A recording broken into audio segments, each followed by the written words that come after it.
Je m'appelle Lisa et je suis actuellement enceinte de 9 mois. C'est la première fois que j'accouche, je suis donc anxieuse mais aussi très reconnaissante d'accueillir un nouveau membre dans notre famille. Tu te sens à l'aise pour aller seule à l'hôpital? Je te promets de m'occuper de tout, m'a dit David. Mon mari, David, a un emploi de col blanc et a des week-ends libres. Cependant, il n'apporte pas beaucoup d'aide à la maison ou pour les courses, car il retourne généralement chez ses parents le week-end. David est très attaché à ses beaux-parents, et comme leur maison est proche, il y passe presque tous les week-ends sans raison particulière. Depuis que je suis enceinte, je fais attention à ne pas soulever d'objets lourds, par exemple lorsque j'achète des produits lourds comme du riz. Des amis compréhensifs m'aident souvent. Ma routine quotidienne commence par un réveil matinal, la préparation du petit déjeuner pour David et son départ pour le travail, ai-je expliqué.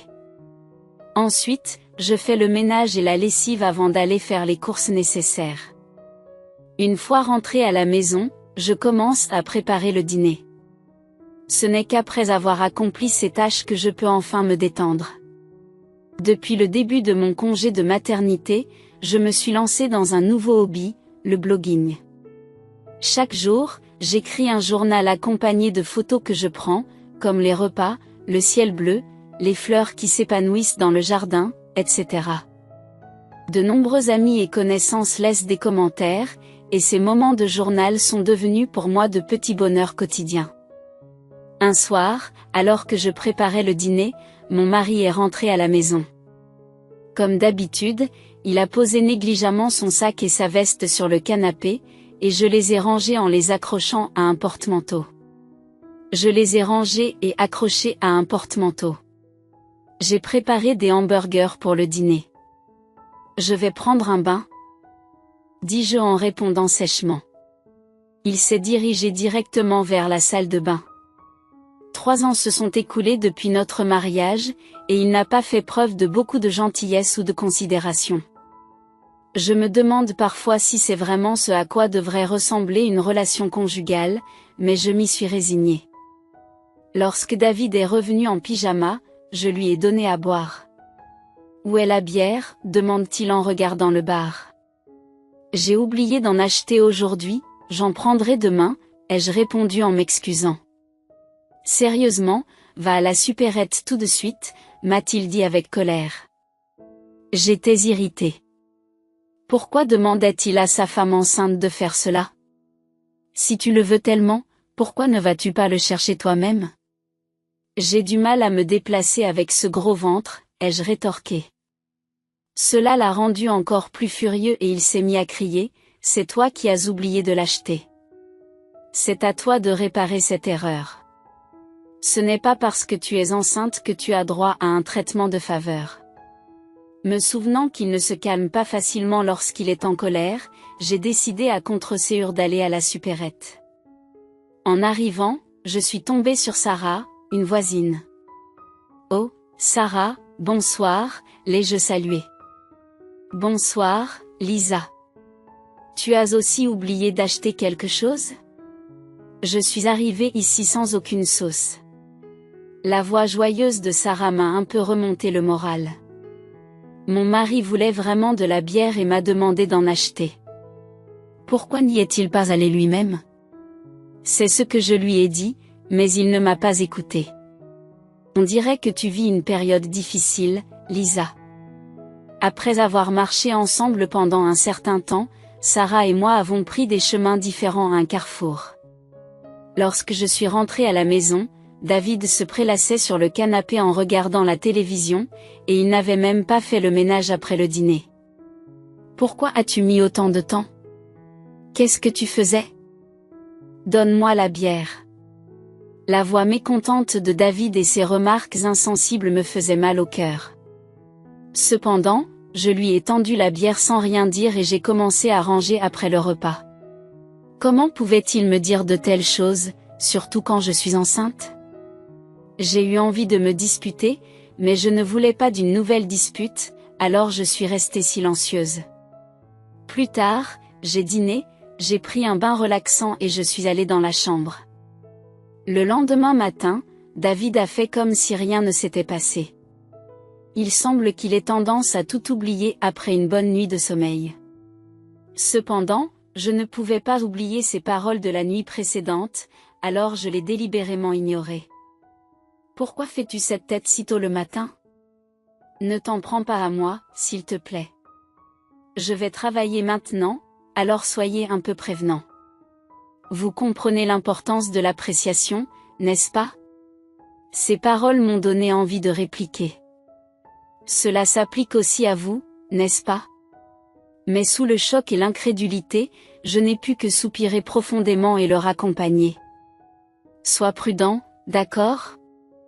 Je veux dîner ce soir. À bientôt. Sans aucune explication, David est parti précipitamment.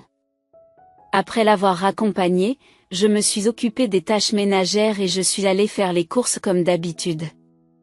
Cependant, comme David avait mentionné qu'il ne dînerait pas, j'ai décidé de préparer quelque chose de simple, juste pour moi. Puis, alors que je m'apprêtais à commencer mon repas seul, j'ai entendu le retour inattendu de David et je me suis précipitée vers l'entrée. Je suis de retour. Merci pour ton travail. Vous avez dit que vous n'aviez pas besoin de dîner aujourd'hui, n'est-ce pas? Ma soirée alcoolisée a été annulée. J'ai faim. Avez-vous quelque chose à manger? Je n'ai préparé qu'un repas pour moi aujourd'hui. En entendant cela, le visage de David se tordit de colère. Tu n'as même pas envisagé la possibilité que je revienne? C'est incroyable. En disant cela, il se dirigea vers la table à manger, en voyant le repas que j'avais préparé, son humeur se dégrada. Comment appelles-tu ce repas? Je me demande sérieusement si vous assumez vos responsabilités de femme au foyer. Ne gaspillez pas l'argent pour lequel je travaille. J'ai rapidement préparé quelque chose pour moi. S'il te plaît, ne te mets pas en colère comme ça. Tu devrais peut-être apprendre à cuisiner avec ma mère. Honnêtement, j'ai toujours trouvé que ta cuisine laissait à désirer. Encore une fois, il me compare toujours à sa mère. Ne se rend-il pas compte à quel point ces comparaisons peuvent être blessantes? Je ne peux pas manger ça. Va acheter quelque chose. En entendant cela, mon cœur s'est encore plus enfoncé. Que pense-t-il de moi? Il fait déjà nuit et j'ai pris un bain. Tu ne peux pas aller l'acheter toi-même? Ce n'est pas grave. Tu as oublié d'acheter de la bière hier et tu n'as pas préparé le dîner aujourd'hui. C'est tellement frustrant. Je retourne chez mes parents. David est parti en trombe et m'a laissé seule dans la maison. Étrangement, j'ai ressenti un sentiment de soulagement. Le lendemain matin, comme prévu, j'ai reçu un appel furieux de la mère de David. Comment avez-vous pu ne pas servir un repas correct à David? Cela ressemble à du harcèlement moral, si ce n'est pire. Je lui ai expliqué ce qui s'était passé hier, mais elle n'a pas accepté, alors je me suis excusée et j'ai mis fin à l'appel. Après l'appel, mon humeur s'est effondrée. Comme David n'était pas à la maison, j'ai décidé de prendre un brunch tardif et tranquille. Cependant, l'idée que David revienne ce soir me pesait. Compte tenu des événements d'hier, j'ai décidé de faire en sorte que le dîner de ce soir soit spécial. J'ai fait les courses avec plus de soin que d'habitude, choisissant les ingrédients et ajoutant la bière préférée de David au panier. J'étais déterminée à préparer un dîner qui mériterait les éloges de David. J'ai modifié le calendrier de mise à jour de mon blog afin de disposer de plus de temps pour cuisiner après avoir consacré beaucoup de temps aux préparatifs. La table joliment dressée créait l'atmosphère d'une occasion spéciale. En la voyant, j'ai ressenti un sentiment d'accomplissement et je n'ai pas pu m'empêcher de me féliciter. Il devrait être content. J'ai attendu patiemment dans la salle à manger que David rentre à la maison, mais le temps passait et il n'y avait aucun signe de lui. J'ai essayé de le contacter à plusieurs reprises sur mon smartphone, mais je n'ai pas eu de réponse, et je m'inquiétais de plus en plus au fur et à mesure que l'horloge tournait. 1 heure s'est écoulée, puis 2, Et j'ai commencé à m'inquiéter. Est-il allé chez ses parents? En y pensant, j'ai appelé les parents de David pour vérifier, mais ils m'ont dit qu'ils n'y étaient pas allés non plus. J'ai essayé d'appeler David plusieurs fois, mais je n'ai toujours pas eu de réponse. À l'approche de minuit, alors que j'envisageais de contacter la police, David est rentré chez lui en titubant. Il semblait manifestement ivre. Je suis rentrée, salut. Je me suis précipitée vers l'entrée, inquiète, et j'ai découvert David allongé sur le sol du couloir. Qu'est-ce qui s'est passé? Tu vas bien? Ai-je demandé, inquiète. Il a répondu avec colère, trop fort, va-t'en, puis s'est dirigé en titubant vers la salle à manger. Lorsque j'ai essayé de l'aider, il a repoussé ma main avec force en disant, ne me touche pas. Ne t'approche pas de moi avec ce visage hideux. Je n'arrive pas à croire que tu es ma femme. Dans son état d'ébriété, il a craché ces mots et s'est allongé sur place. Ses paroles étaient extrêmement blessantes. Pourquoi ne peut-il pas prendre en compte les sentiments des autres? Ces remarques m'ont profondément blessée et j'ai eu l'impression qu'il ne me considérait peut-être plus comme sa famille. Les larmes me montaient aux yeux. J'avais fait tant d'efforts pour cuisiner, et j'avais l'impression que tout cela n'avait servi à rien. Sur cette pensée, j'ai mangé mon dîner seul, enveloppé de solitude. Le lendemain matin, David s'est réveillé comme si rien ne s'était passé. J'ai mal à la tête. Je crois que j'ai trop bu.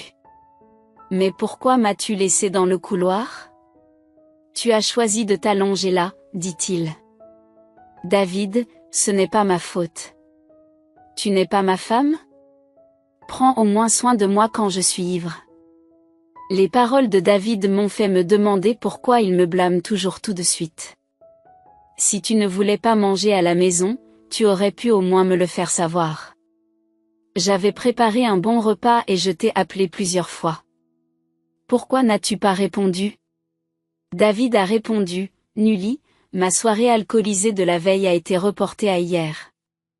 Dois-je tout te révéler? Tu sais combien il est difficile de décrocher le téléphone pendant une réunion. Réfléchis à ma situation. À chaque mot que David prononçait, mon cœur se refroidissait et mes attentes à son égard diminuaient. Cette pensée est restée dans mon esprit, je fais une pause et je retourne chez mes parents demain. Ces derniers temps, j'ai l'impression d'être désagréable et ennuyeuse avec toi. L'attitude méprisante de David à mon égard m'a fait envisager de plus en plus l'option du divorce. Notre bébé doit bientôt naître et mon cœur s'emballe. Bien que des amis m'aient raconté des histoires sur les douleurs de l'accouchement, mon excitation à l'idée de rencontrer la nouvelle vie en moi éclipse ces préoccupations. Les voisins m'encouragent souvent avec des mots comme c'est juste un peu plus long, ce qui me met de bonne humeur. Et, tu veux faire un voyage en famille? Peu après, David est rentré à la maison. Il a fait une suggestion surprenante. Vraiment? Je parle d'un voyage en famille. Ma mère et mon père veulent y participer. Je me suis sentie surprise. Pourquoi des parents feraient-ils une telle proposition? Des tensions existent entre les parents de David et moi. Chaque fois qu'il y a un problème concernant David, ils ont tendance à me blâmer, comme lors de l'incident du dernier appel téléphonique. Cependant, l'idée soudaine d'un voyage m'a laissée dubitative. Je suis sur le point d'accoucher, et voyager sur une longue distance pourrait être un peu risqué. David m'a répondu, combien de fois dois-je te le dire? Ce n'est pas parce que tu es enceinte que tu es malade. Mes parents nous invitent gentiment. Mais s'il arrive quelque chose? Tout ira bien. Tout est déjà décidé. Nous avons prévu de faire un voyage de 2 nuits et 3 jours la semaine prochaine, ce qui coïncide avec la date de mon accouchement. Malgré mes inquiétudes, on m'a dit de me préparer pour le voyage, et la discussion s'est arrêtée là. Après que David a exprimé son opinion et quitté la pièce, je me suis retrouvée dans une situation difficile. Le lendemain, je me suis confiée à une amie proche et lui ai expliqué la situation. Elle craignait que ce ne soit trop pour moi. Alors que je réfléchissais à la manière de décliner l'offre, le jour du voyage est soudainement arrivé. J'ai essayé d'invoquer le fait que je ne me sentais pas bien comme excuse, en exprimant mon inquiétude pour le bébé et mon désir de me reposer à la maison. David n'a pas semblé convaincu et a insisté sur le fait que je pouvais me reposer dans la voiture et que tout irait bien. Alors que nous nous dirigions vers la maison de mes parents, je me suis sentie inquiète et j'ai demandé si j'étais vraiment d'accord. Après avoir chargé nos bagages dans la voiture et m'être assise sur le siège passager, j'ai senti de la chaleur à mes pieds. En regardant vers le bas, j'ai remarqué que de l'eau se répandait autour de moi. Mon Dieu! J'avais perdu les os. J'ai immédiatement dit à David, « David, je crois que j'ai perdu les os, s'il te plaît, emmène-moi vite à l'hôpital. » Interloqué par la situation, David s'est exclamé, « Tu es sérieuse ? » Oui, je suis sérieuse. Nous devons aller à l'hôpital tout de suite. Le bébé est peut-être en train d'arriver. Alors qu'il essaie de nettoyer l'eau avec une serviette dans la voiture, David ouvre soudain la portière du passager. « David, qu'est-ce que tu fais ? Il faut qu'on aille à l'hôpital. » Il m'a dit, « Sors, tu vas mettre le bazar dans la voiture. » J'étais en état de choc. « Qu'est-ce que tu dis ? » ai-je demandé. « Sortez, je dois nettoyer la voiture, » a-t-il répondu, puis il m'a fait sortir de force de la voiture. Dans cette situation incroyable, David a dit, « Je n'arrive pas à y croire. Nous étions censés faire un voyage en famille. Va à l'hôpital tout seul. » J'étais trop choquée pour dire quoi que ce soit.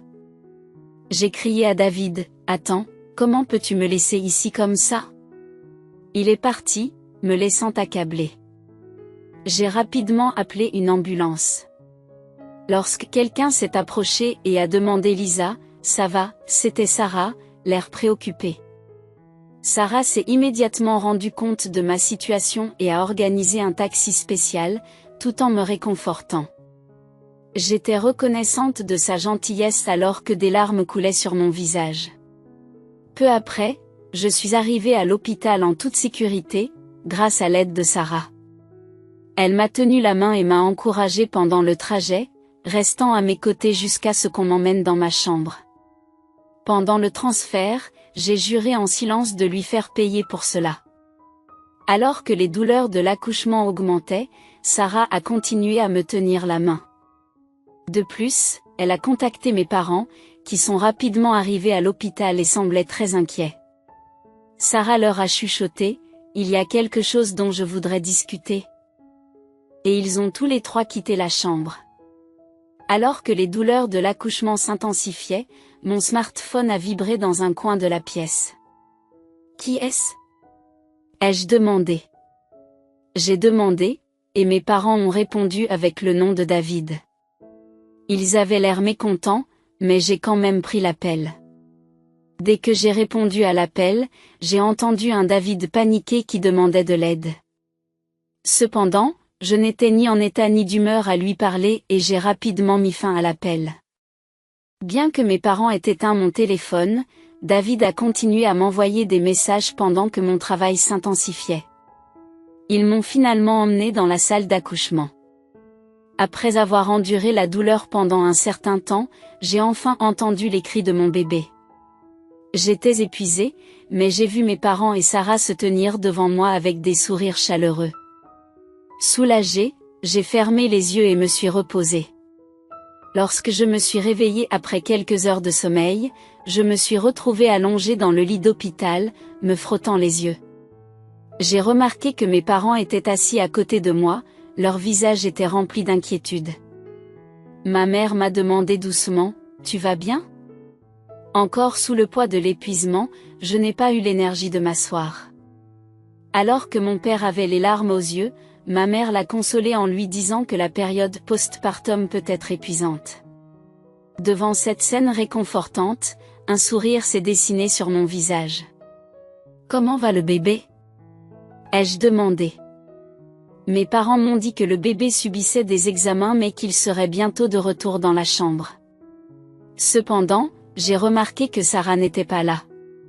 Sans que je dise quoi que ce soit, ma mère a dit, « Sarah est partie il y a un petit moment. » Je n'ai pas pu m'empêcher de penser à ce qui aurait pu se passer si Sarah n'avait pas été là, et je me suis sentie reconnaissante. Après ma sortie de l'hôpital, j'ai promis à mes parents de rendre visite à Sarah et de la remercier. Lorsque j'ai allumé mon smartphone pour annoncer la naissance à mes amis, j'ai vu beaucoup d'appels manqués, principalement de la part de David. Le grand nombre d'appels m'a surprise pendant un moment, mais je n'ai pas ressenti d'espoir ou d'attente de leur part, alors j'ai rapidement rejeté les notifications. Une de mes amies est venue dans la chambre d'hôpital pour me féliciter de mon accouchement. Alors qu'elle me félicitait et me présentait ses vœux les plus sincères, je me suis ouverte sur les événements récents avec David. Après avoir entendu l'histoire, elle s'est montrée à la fois choquée et en colère, disant à moitié en plaisantant qu'elle aimerait le punir un peu. Mais elle a également insisté sur le fait que ma santé et mon repos étaient primordiaux, a discuté avec moi pendant un moment, puis est partie. Mes parents, déjà informés par Sarah de tout cet épisode, m'ont demandé « Qu'est-ce que tu comptes faire maintenant ?» Je leur ai fait part de mes réflexions sur ma relation avec David et leur ai dit que j'envisageais de divorcer. Ils ont respecté ma décision et m'ont soutenu. À ma sortie de l'hôpital, j'ai prévu de rester chez mes parents, qui m'avaient préparé une chambre. Pendant ce temps, David s'est rendu à l'hôpital, mais le personnel hospitalier ne l'a pas laissé entrer, car je lui avais fait savoir que je ne souhaitais pas le voir. Le lendemain, Sarah est venue dans ma chambre d'hôpital avec une corbeille de fruits. « Sarah, tu es venue !» Je me suis exclamée avec joie. « Vous semblez bien vous remettre, mais n'oubliez pas de ne pas vous surmener. La fatigue postpartum peut être très profonde, m'a-t-elle conseillé. » Les paroles de Sarah m'ont réconfortée lorsque j'ai accepté la corbeille de fruits qu'elle me tendait. « Sarah, merci beaucoup de m'avoir aidée. Je ne sais pas ce qui se serait passé si tu n'avais pas été là. » J'ai exprimé ma profonde gratitude. Alors que je m'inclinais profondément, Sarah a ri doucement et a dit, « Le plus important, c'est que vous et le bébé soyez en bonne santé. Je veux juste vous donner un petit coup de main, quoi qu'il en soit. Je vous en serai toujours reconnaissante. Une fois que les choses se seront calmées, je viendrai vous remercier comme il se doit. » En réponse, Sarah rit chaleureusement. Vous savez, j'ai parlé à mon mari de ce qui s'est passé. Il avait l'air assez furieux. Grâce à ces paroles, j'ai pu comprendre la situation de David. Sarah, je suis vraiment désolée de t'avoir entraînée dans ce pétrin, ai-je admis. Mais ne t'inquiète pas. N'oublie pas à qui tu dois de pouvoir travailler dans ton entreprise actuelle. Cet incident est vraiment difficile à oublier, a dit Sarah, et à ce moment-là, j'ai entendu un ton sévère dans sa voix pour la première fois. Sarah était la femme du PDG de l'entreprise où travaillait mon mari. Lorsque nous avons emménagé dans ce quartier résidentiel, je n'avais aucune idée de ce fait. Cependant, comme nous nous croisions fréquemment au supermarché local et occasionnellement dans les magasins de proximité, nous nous sommes peu à peu rapprochés. Nous avons même commencé à prendre le thé ensemble, et c'est au cours de ces séances que j'ai appris la nature du travail de son mari. En revanche, mon mari n'était pas du tout au courant de cette histoire. En effet, il ne m'a même pas accompagné lors de nos premières rencontres avec le voisinage et ne préférait pas interagir avec nos voisins. Sarah m'avait déjà dit gentiment, « Je ne veux pas causer d'ennui, alors ne le dis pas à ton mari », et j'ai respecté cette demande. Sachant que j'étais enceinte et que je devais encore supporter le comportement déraisonnable de mon mari, Sarah avait suggéré à plusieurs reprises, « Devrais-je en parler à votre mari ?» J'ai toujours refusé, ne voulant pas la déranger. Mais avec cet incident récent, Sarah a peut-être atteint ses limites. C'est pourquoi mon mari a continué à appeler Sarah. Je ne vous remercierai jamais assez pour tout ce que vous avez fait. Les mots forts de Sarah m'ont fait réaliser la chance que j'avais d'avoir quelqu'un qui se mettait en quatre pour moi. Je n'ai pas pu m'empêcher de pleurer en voyant ma réaction. Sarah m'a de nouveau adressé un sourire chaleureux. Lisa, tu es une amie très chère pour moi. Je ne peux pas rester les bras croisés lorsque quelque chose comme ça arrive à une amie. Notre conversation a été émaillée de sourires sincères. Cependant, les messages de mon mari n'ont pas cessé, malgré l'avalanche de notifications en ligne. Je les ai consciemment ignorés, penser au divorce me rendait l'esprit plus clair, et tout ce que je voulais, c'était penser à la façon de vivre ma vie avec mon bébé. Alors que je m'apprêtais à quitter l'hôpital, une amie proche s'est rendue dans ma chambre, m'a tendu son smartphone et m'a dit « Je veux que tu vois ça ». Sur son téléphone s'affichait un message qui était devenu un sujet majeur sur une certaine plateforme de médias sociaux. Lorsque j'ai posé la question, elle m'a dit qu'elle avait publié un message sur le comportement récent de mon mari sur les médias sociaux. Mon amie était très présente sur les médias sociaux et comptait un grand nombre d'adeptes. Un jour, elle a reçu une réponse à l'un de ses messages.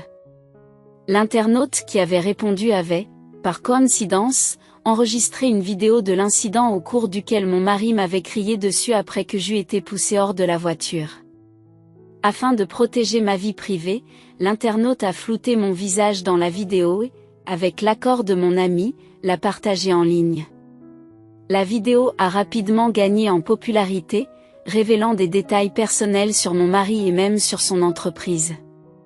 Actuellement, mon mari semble faire l'objet de nombreuses critiques en ligne. Je n'avais aucune idée que la situation avait pris une telle ampleur. Mon ami, souriant gentiment, a commenté « Eh bien, ils l'ont cherché eux-mêmes, n'est-ce pas ?» Elle m'a fait remarquer que les actions de mon mari et leurs conséquences étaient toutes le résultat de choix qu'il avait faits. En outre, lorsque l'un des amis de mon mari l'a confronté à propos de l'incident, il se serait excusé en disant que j'avais un engagement de voyage avec mes parents ce jour-là, et que je n'avais donc pas le choix. À cause de cette déclaration, non seulement mon mari mais aussi ses parents ont commencé à être critiqués en ligne. L'histoire s'est répandue même dans le voisinage de la maison de mes beaux-parents, et divers sujets liés aux parents de mon mari semblaient circuler sur les médias sociaux. Soudain, mon téléphone s'est mis à sonner. Lorsque j'ai regardé l'écran, il s'agissait d'un appel de ma belle-mère. Quant à ma belle-mère, je suis mon amie. L'écran de mon téléphone m'a suggéré avec intérêt, pourquoi ne pas décrocher et lui dire ce que vous pensez ? Mais j'en avais tellement marre que je n'ai pas ressenti le besoin de le faire et j'ai décidé de l'ignorer. En un rien de temps, le journal des appels manqués s'est rempli des noms de mon mari, de mon beau-père et de ma belle-mère. Depuis que l'incident a attiré l'attention sur les médias sociaux, même le personnel de l'hôpital a semblé être au courant de ma situation et a commencé à m'apporter un soutien sincère. Bien que mon mari et mes beaux-parents aient tenté de me rendre visite ou de me contacter à plusieurs reprises, le personnel de l'hôpital a empêché tout contact. À l'approche de la date de ma sortie, je craignais que mon mari et mes beaux-parents n'attendent à l'extérieur de l'hôpital. Mes parents m'ont rassuré en me disant que je n'avais aucune raison de m'inquiéter, mais l'idée que mon bébé soit en danger m'a angoissée. Cependant, cette inquiétude s'est rapidement dissipée le jour de ma sortie de l'hôpital. Alors que mes parents m'aidaient à ranger mes affaires, j'ai entendu la voix de mon mari crier mon nom, suivie par les voix fortes de mes beaux-parents. Soudain, des hommes en costume noir m'ont entouré, formant une barrière de protection. Alors que j'essayais de comprendre ce qui se passait, l'un des hommes s'est approché doucement de moi, a ouvert la portière de la voiture et m'a dit « Ne vous inquiétez pas, nous sommes ici à la demande de monsieur pour vous protéger. » Il semble que mes parents étaient déjà au courant, car ma mère m'a dit en souriant « Je ne vous l'avais pas dit ?» Il n'y a pas de quoi s'inquiéter. Croyant ces paroles, je me suis sentie soulagée et je suis montée en douceur dans la voiture. Pendant ce temps, mon mari et mes beaux-parents, accablés par la présence des gardes du corps, n'ont pas pu s'approcher davantage. Je ne trouve pas les mots pour exprimer à quel point je suis reconnaissante du soutien de Sarah. La seule chose qui m'occupait l'esprit était de savoir comment rendre l'appareil à Sarah. Mes parents étaient du même avis et disaient à l'unisson, nous devons trouver un moyen de montrer notre gratitude à Sarah.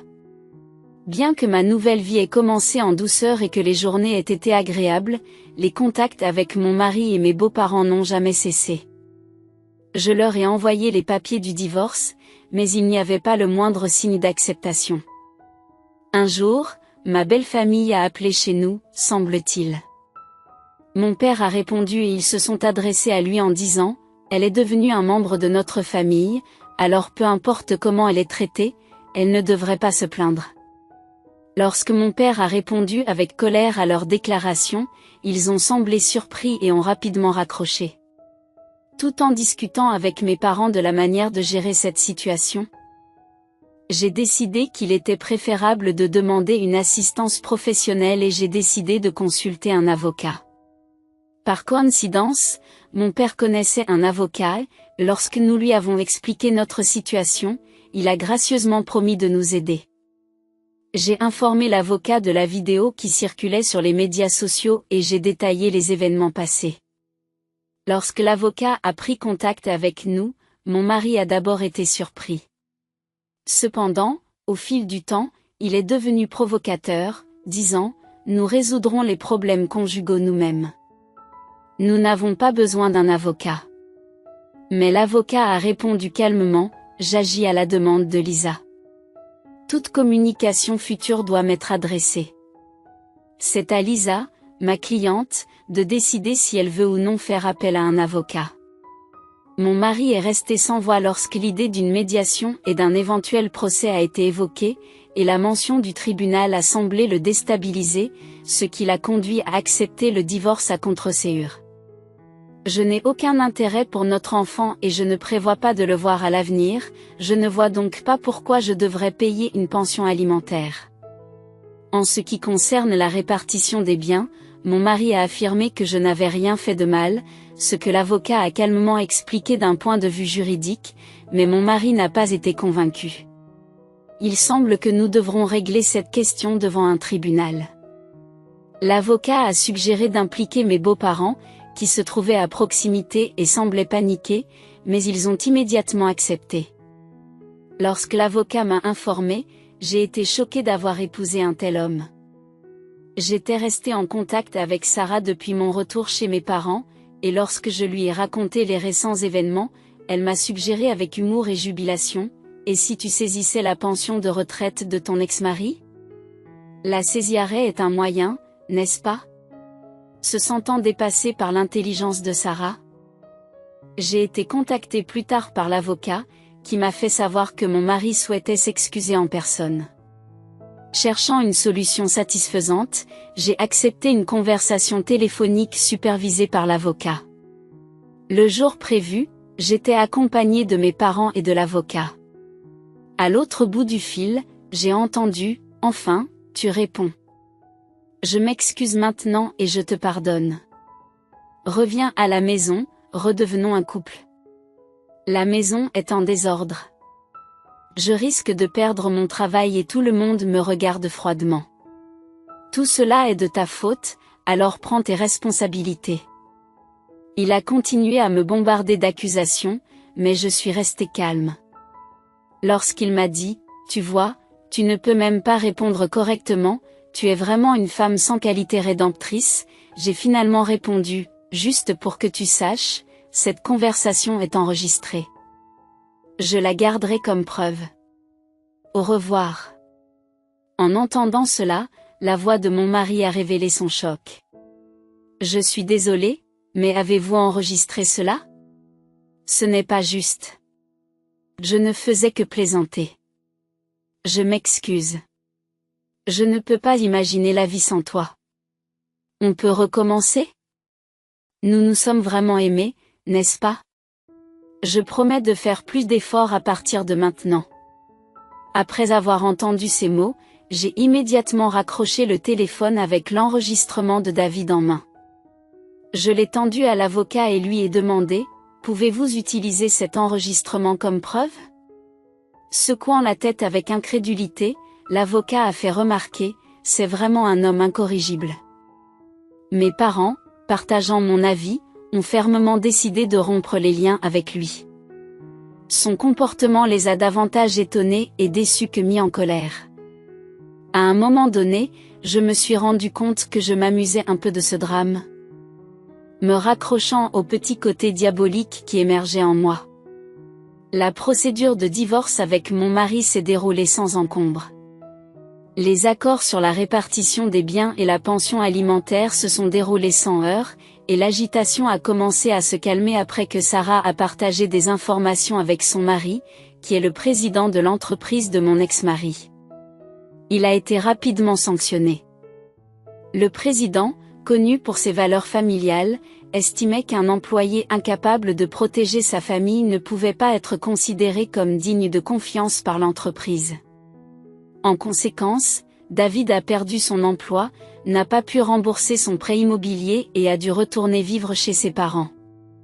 Sa réputation a été ternie par la vidéo virale, et il a eu du mal à trouver un emploi stable, parvenant à peine à joindre les deux bouts avec des emplois à temps partiel de courte durée. Des rumeurs se sont également répandues au sujet de ses parents, et d'après les rapports de nos amis du quartier, ils semblent vivre dans un malaise perpétuel. Le jugement froid de la société auquel ils ont été confrontés, qui a dépassé mes attentes, m'a fait penser que, étonnamment, cet ostracisme pourrait être plus difficile pour eux que les répercussions juridiques. La plupart des problèmes ayant été résolus et ma santé s'étant améliorée, mes parents, mon bébé et moi-même nous sommes rendus chez Sarah pour lui témoigner notre reconnaissance. Sarah et son mari ont semblé sincèrement heureux et se sont occupés de mon bébé, nous mettant à l'aise et nous souhaitant la bienvenue. Par la suite, Sarah et ma mère sont devenus des amis proches. De même, le mari de Sarah et mon père se sont très bien entendus et nos familles sont devenues proches. En outre, le fils de Sarah et de son mari avait à peu près mon âge, à la surprise générale. Notre relation a commencé à se développer de manière inattendue quelques années plus tard. La possibilité que je fasse partie de leur famille était quelque chose que personne n'aurait pu prédire. La vie est vraiment pleine de surprises.